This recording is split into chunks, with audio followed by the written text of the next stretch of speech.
Welcome to Anshu ma'am social studies channel. आज का topic है इंडियन मैप। आज इंडियन मैप के बारे में हम पढ़ेंगे। तो आज हम लोग क्या सीख रहे हैं? Indian map. ठीक है। इंडियन मैप में सबसे उत्तर साइड में सबसे पहले हमें जान लेना है कि कौन सा कहाँ पे है। तो जैसा कि मैप में बता रखा है कि ऊपर वाला जो सेक्टर होता है वो नॉर्थ साइड होता है, नीचे का जो सेक्टर होता है साउथ साइड होता है, और इधर साइड में क्या होता है और इधर ईस्ट। इसको हिंदी में भी हम समझ सकते हैं कि ये उत्तर है, ये दक्षिण है, ये पश्चिम है और ये पूरब है। भारत का उत्तरी छोर पे, भारत का ये मैप है, तो भारत के उत्तरी छोर पे ये कौन सा स्टेट है? लद्दाख। अब यहाँ पे आते हैं भारत के पश्चिमी छोर पे कौन सा स्टेट आ गया? गुजरात। जो सबसे साइड में है उसी को हम देखेंगे तो वो गुजरात है। भारत का जो सबसे पूर्वी सेक्टर है, यानी पूर्वी सेक्टर यहाँ पे जाके खत्म हो रहा था, यहाँ कौन सा स्टेट है? अरुणाचल प्रदेश। और सबसे भारत का जो दक्षिणी क्षेत्र है वो 2 स्टेट है, यहाँ पे आपको दिख रहा है। तो ये स्टेट में ये कौन सा स्टेट है? ये तमिलनाडु है और ये केरल है। ठीक है। अब एक पहले वाले क्लास में भी हम समझा चुके हैं कि ये जो दक्षिणी छोर है वो 3 तरफ से महासागरों से जुड़ा हुआ है। तो एक तरफ हो गया कौन सा ओशियन है? Arabian ocean. हाँ, अरेबियन सी है, जिसको हिंदी में हम अरब सागर हम लोगों ने अरब सागर के नाम से जान रहे हैं, अरब सागर पढ़ा है। ठीक है। उसके बाद नेक्स्ट है यहाँ पे इंडियन ओशियन। ये कौन सा ओशियन है? इंडियन ओशियन, जिसको हिंद महासागर भी कहते हैं। ठीक है।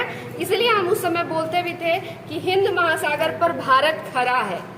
भारत कौन से मतलब इसमें भारत कौन से यहाँ पे ये जो इंडिया है वो कौन से महासागर पे खड़ा है? हिंद महासागर।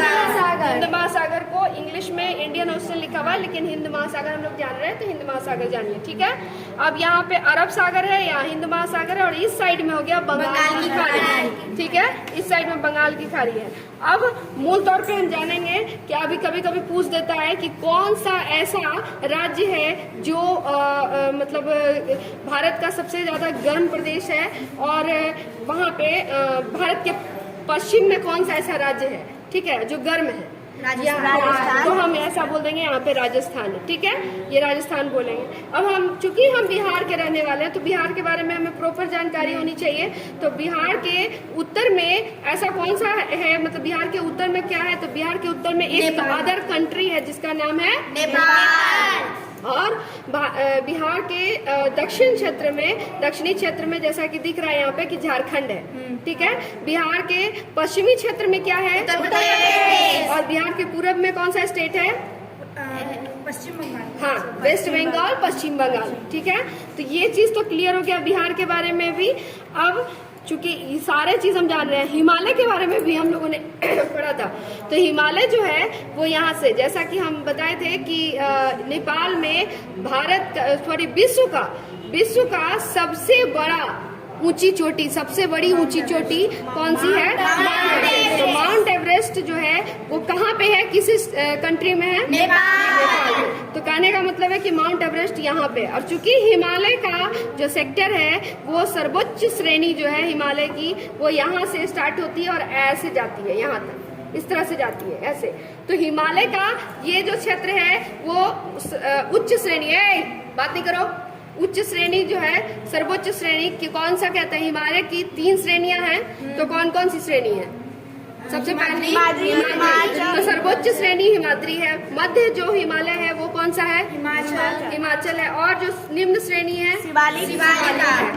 तो यहाँ पे जो है वो नेपाल में, यहाँ माउंट एवरेस्ट है, और माउंट एवरेस्ट नेपाल में है। अब भारत में यानी इस साइड में, इधर साइड में, यहाँ पे आसपास में जो है वो K2 गॉडविन ऑस्टिन है, जो कि भारत की सबसे ऊंची चोटी है, जो कि भारत की सबसे ऊंची चोटी है। तो ये K2 गॉडविन ऑस्टिन यहाँ पे हो गया।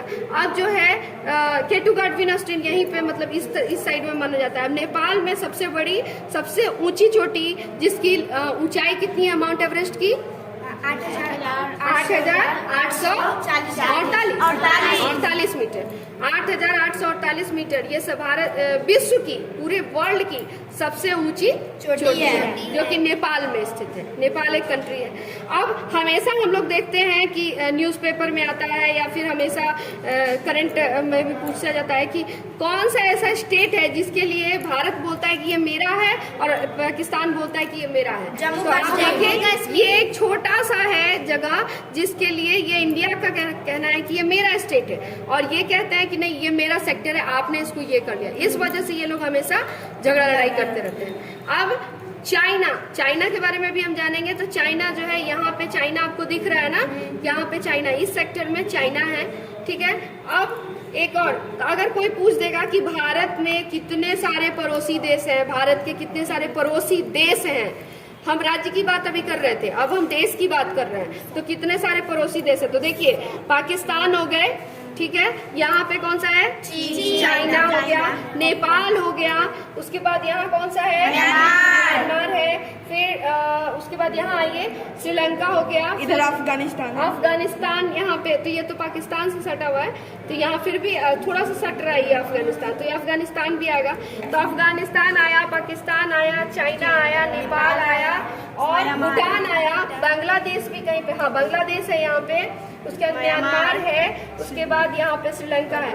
अब श्रीलंका की कहानी अभी थोड़ी देर पहले मैंने बताया आपको कि तमिलनाडु में रामेश्वरम मंदिर है ना, रामेश्वरम मंदिर। राम जी जब सीता जी का हरण हो गया था और रावण जो है सीता जी को लेके चला गया था लंका में, ये वही लंका है जिसको आज श्रीलंका हम लोग कह रहे हैं। तो जब सीता जी को लेके चला गया था, तो राम जी यहाँ से यहाँ, चूंकि आपने देख रहे हैं कि यहाँ पे इंडियन ओशियन है, हिंद महासागर और बंगाल की खाड़ी, ये सब है ना यहाँ पे, तो इसके पार श्रीलंका है। श्रीलंका ऐसा देश है जो भारत और श्रीलंका के बीच में एक समुद्र है, ठीक है।